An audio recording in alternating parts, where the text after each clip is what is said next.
This program is rated G for a general audience and is suitable for people of all ages.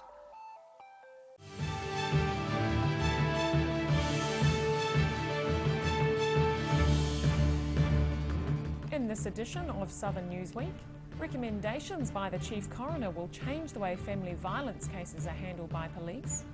Years of campaigning for road safety outside a local school have finally paid off. And a new commissioner takes over at the Southern District Health Board and takes her first tour.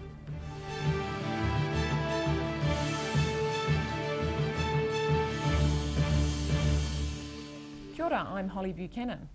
Failures by local police in respect of the Livingston murder case are prompting nationwide change. The Chief Coroner recommends a raft of changes to the way family violence cases are handled by police.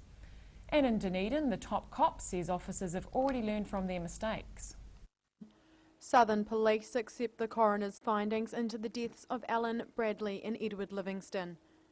District Commander Andrew Costa says policing changes have already been made since the murder-suicide last January, and he's confident that'll stand officers in the best stead to deal with difficult situations. We have now a dedicated adult sexual assault squad and have emphasised the importance of taking a broad view to sexual assault allegations, particularly in circumstances where a victim does not wish to proceed, bearing in mind that whilst the victim's view is relevant, it is not the sole determining factor.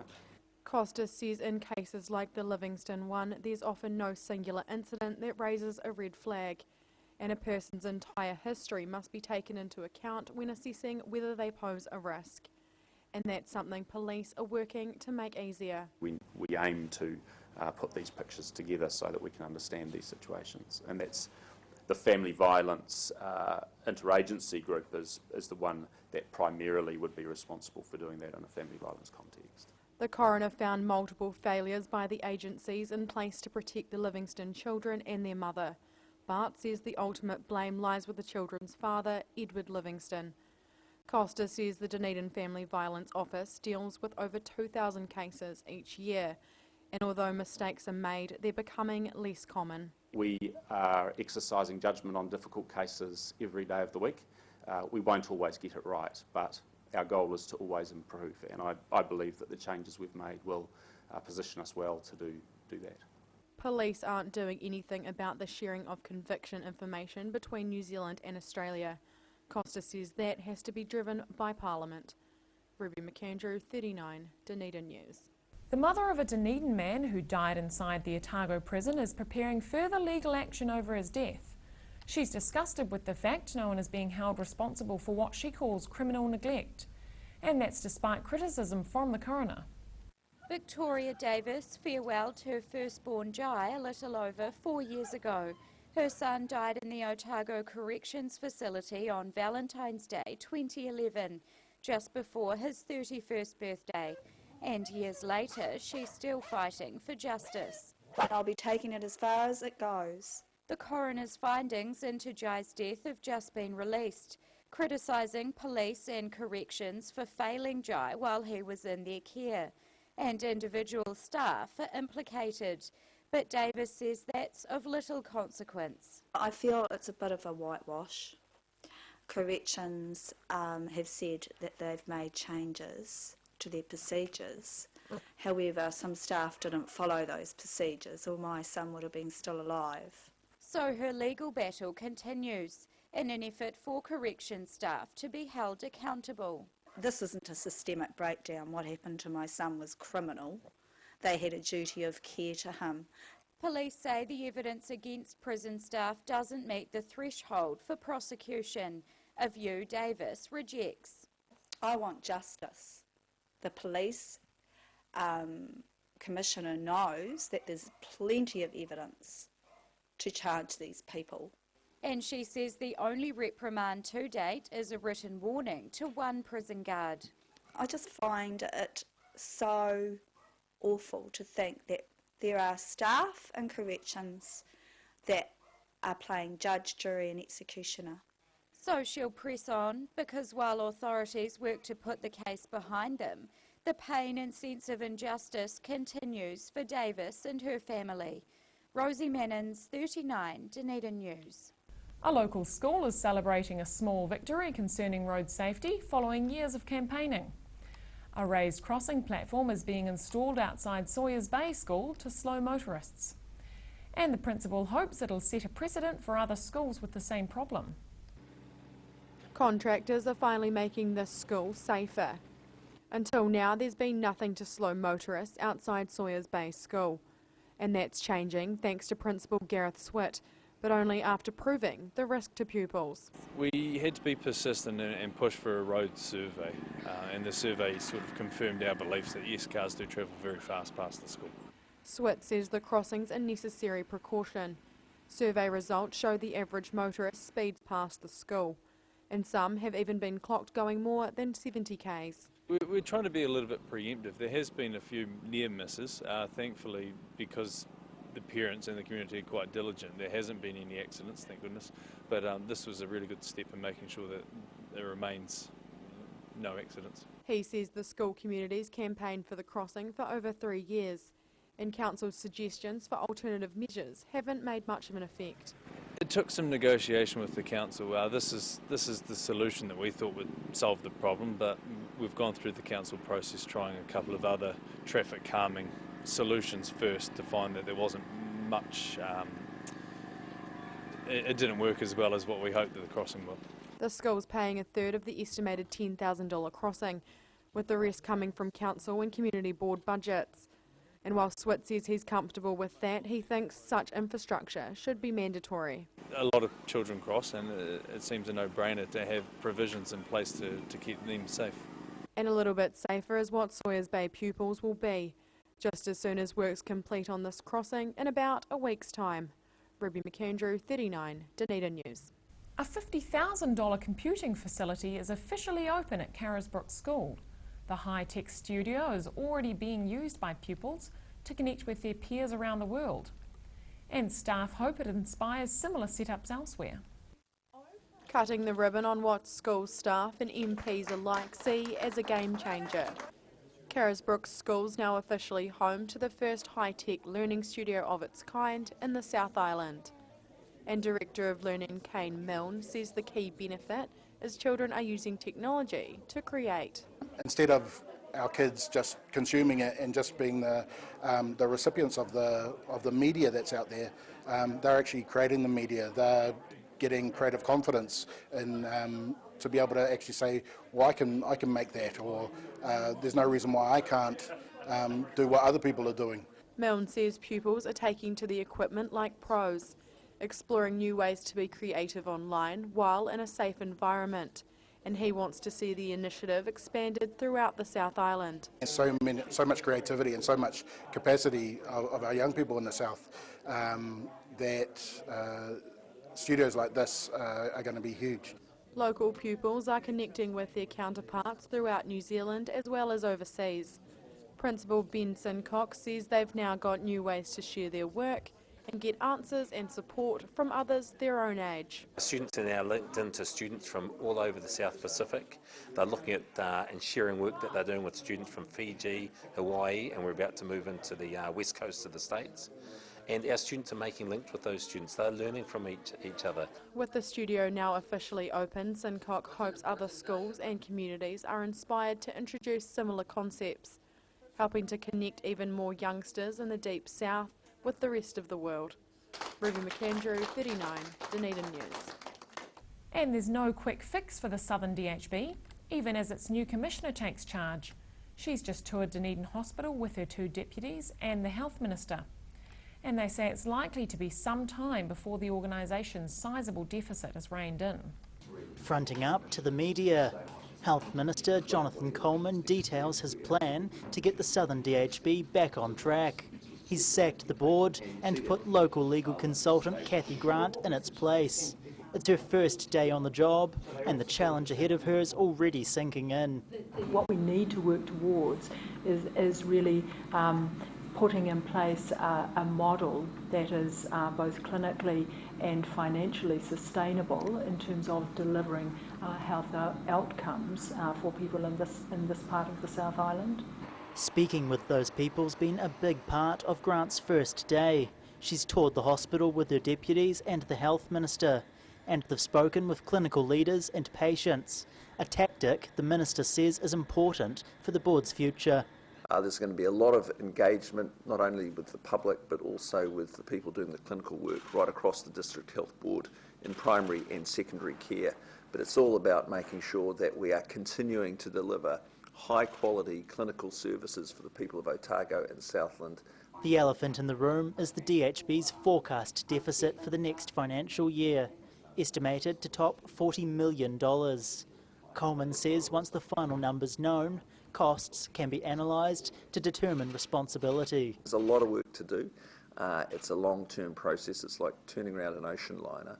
And the first thing is for Kathy and the team to have the chance to really get into the books, look at the mechanics of it, and really understand the workings of the DHB. It's expected to be years before the board's finances are reined in, but the minister's confident he's got the team for the job. Only time will tell if he's right. David DeLorean, 39 Dunedin News. Coming up on Southern Newsweek, a blanket of snow made travelling around the city difficult this week, and a creative approach to medicine could help the Southern District Health Board.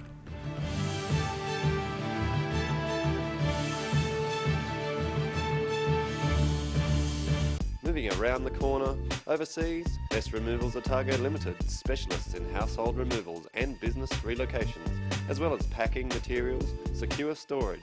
Best Removals can do it all. 0800 266 834.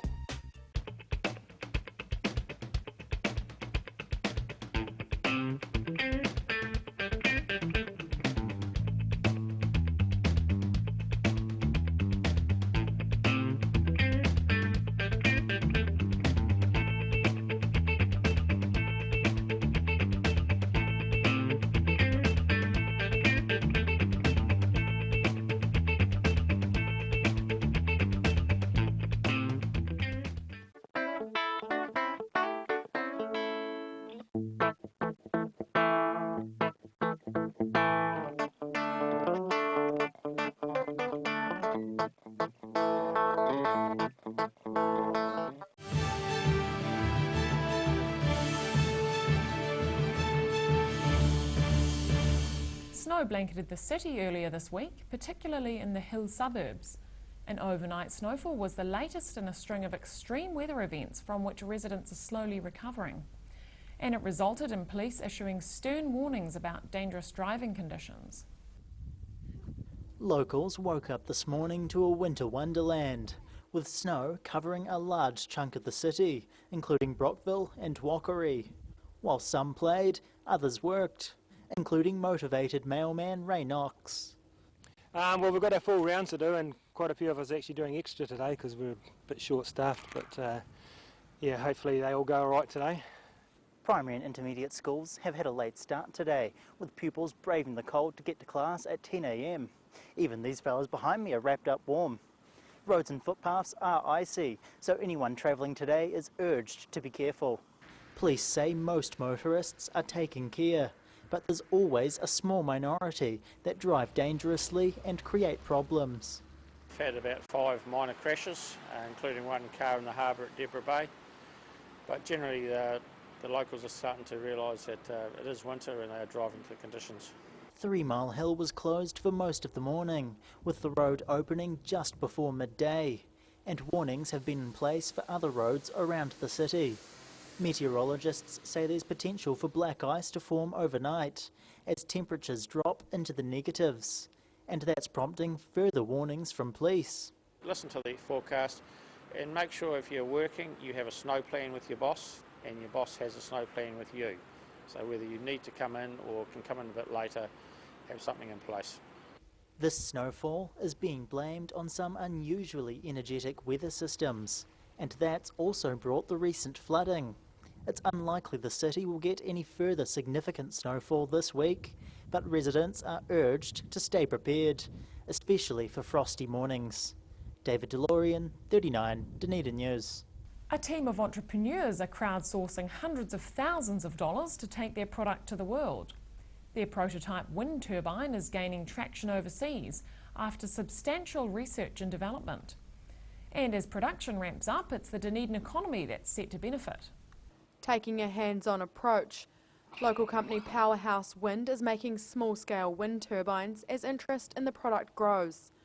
With that comes the need to expand production, and co-director Tim Meetham is using crowdfunding to take the project to the next level. We need that money to move on into the commercial process, and it's just a bit hard to find somebody, one person, a cornerstone shareholder, who's prepared to put up all that money in one go. So crowdfunding is a good option for us to spread the investment over a crowd, and currently we've got 60 people that have pledged. Meetham's committed to keeping the business in Dunedin and supporting local industry. He sources and manufactures as much as possible from within the city and says even as the company expands, the team will stay put. We're all Dunedin people, and you know, the whole reason for developing the product was to create an industry around it and a manufacturing facility. So we would like that to be in Dunedin. But as production continues locally, the product itself is set to have a life beyond New Zealand, with a groundswell of interest from overseas.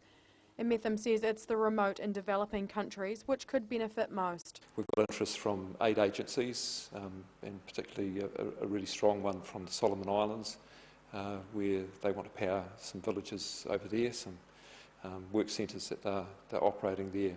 There's just a week to go in the crowdfunding campaign, and Meetham's confident the $400,000 target will be met, allowing local ingenuity to be used around the world sooner rather than later. Ruby McAndrew, 39, Dunedin News. With the introduction of the world's largest clothing stores into New Zealand, there's extra pressure on homegrown fashion. Dunedin's retail scene boasts a large local presence, but one of the city's success stories warns the market is becoming increasingly competitive. The success of Dunedin fashion designers is evident in their flagship stores along the city's main retail strip. Tanya Carlson is among those who have made it commercially. But she says in such a fickle industry, nothing's secure. I think the future of bricks and mortar, mainstream shopping, is definitely questionable, even though I have a collective boutique store here in Dunedin. Global fashion giant Topshop's opened its first New Zealand store, making it even harder for budding designers to survive. They flock here to study at Otago Polytechnic School of Design and its internationally renowned fashion degree. And Carlson says it's now more necessary than ever for them to adapt. Young designers should be looking for a huge social media presence and then starting a web-based design from that, and then maybe looking at wholesaling from that fan base. Local fashion still worth millions to the economy. Thousands bring their wallets to headline event ID Dunedin Fashion Week, which also attracts global media attention. And Carlson says that's built on the back of loyal locals. Dunedinites are traditionally incredibly supportive of their fashion industry. And she says despite all the industry's challenges, Dunedin's carved out a good place for itself in the fashion world. I think with emerging designer competition and the support of the community and sponsorship of ID, that it's got a really firm foothold in the Dunedin psyche. It's seen as a fashion innovator. We're always going to have young people attracted to coming to the city to learn. A glimmer of hope in a fiercely competitive environment. Rosie Mannins, 39, Dunedin News. Southern DHB staff say a creative approach to medicine could help the organisation deal with its financial woes. The board's just held its first ever innovation forum, with staff discussing new technology and programs. And it's hoped the presentations will spark even more ingenuity. Checking how much feeling they have in their throats, health board staff test out this machine. So this is called cough reflex testing. So cough reflex testing is when a citric acid is presented via a nebulized air in order to check your laryngeal sensation and your cough reflex. Blanken says most people cough when food or drink gets into their lungs, but some don't, and that's dangerous. So this machine tests their throats. It's one of many healthcare innovations locals are working on, shown off at this forum. And it's hoped the event inspires more staff to think outside the box. I think often if you're sharing good ideas it's a bit of a spark for people to actually say, well, I've got a really good idea, I could be sharing it, or even if they can do that, maybe I can do it as well.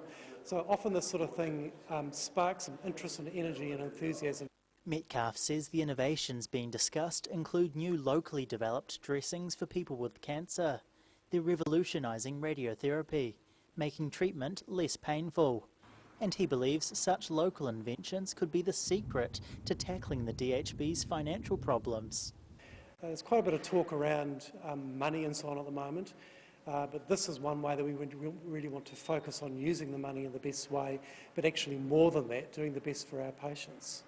Metcalf hopes this is the first of many innovation forums. He says Dunedin residents stand to benefit from the projects being worked on, and he's excited about showing them off. David DeLorean, 39, Dunedin News. Just ahead on Southern Newsweek, thanks to near-perfect weather conditions, a record crowd attended this year's Midwinter Carnival, and a young boy with a love of fungi is attracting worldwide attention.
Moving around the corner, overseas, Best Removals Otago Limited, specialists in household removals and business relocations, as well as packing materials, secure storage. Best Removals can do it all. 0800 266 834.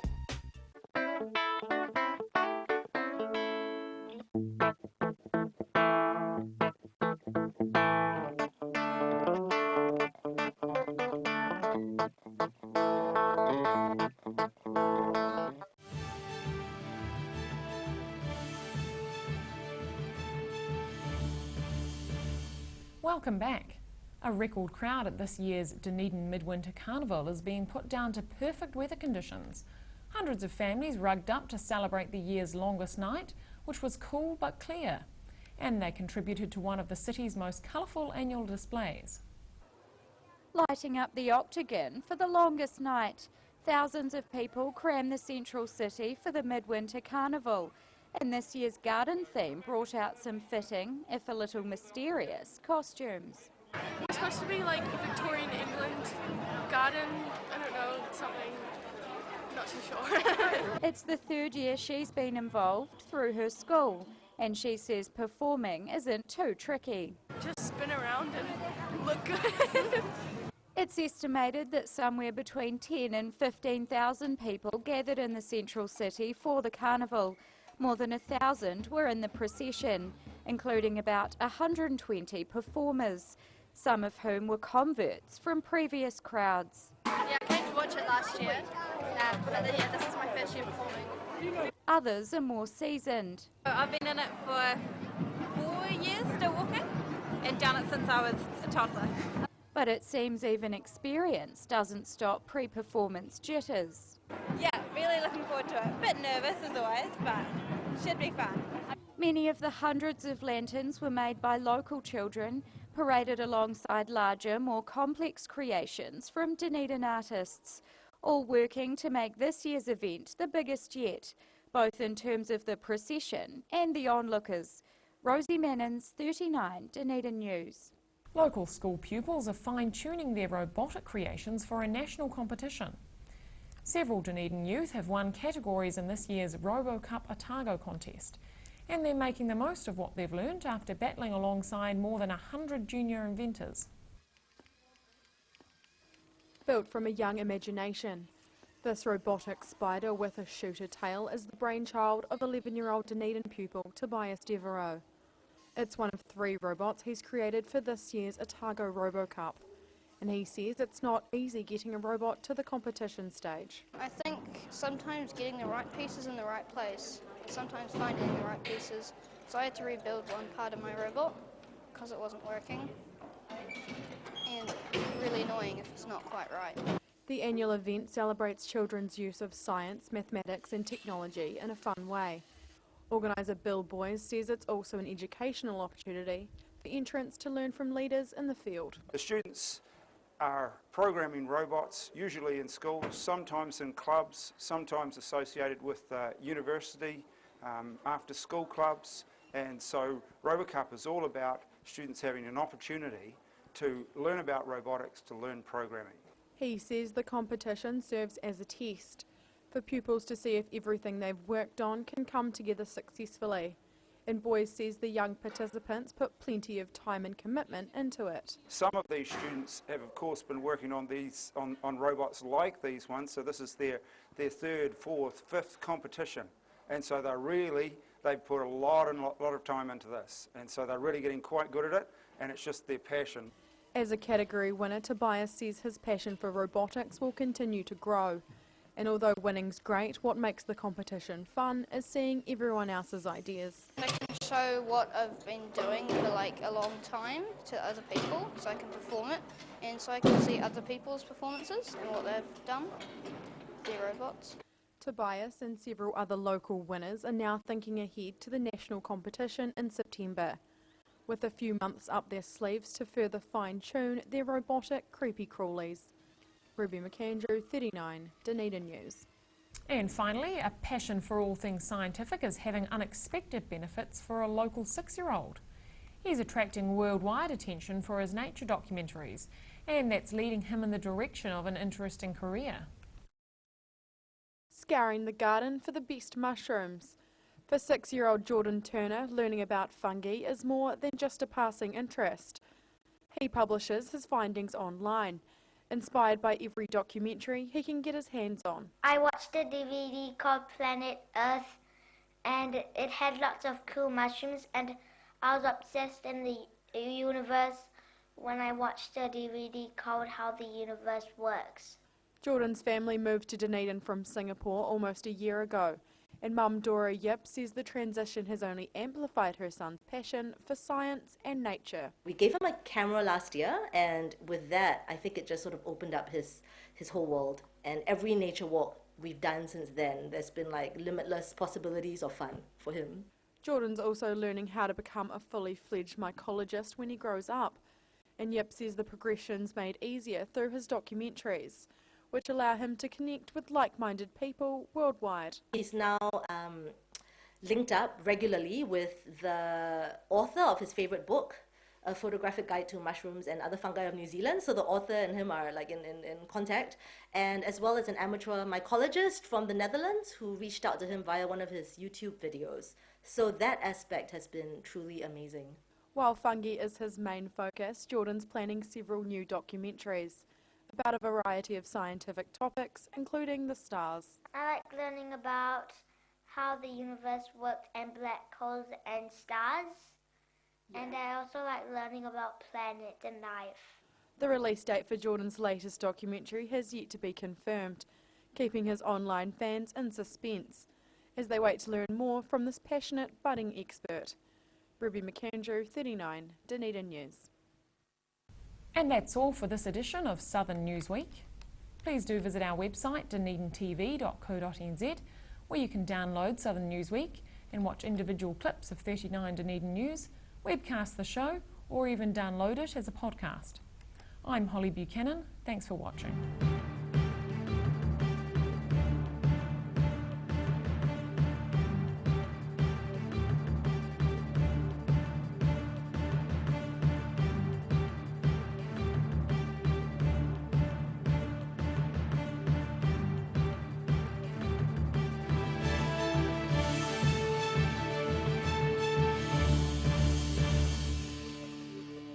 Supporting local content so you can see more of New Zealand on air.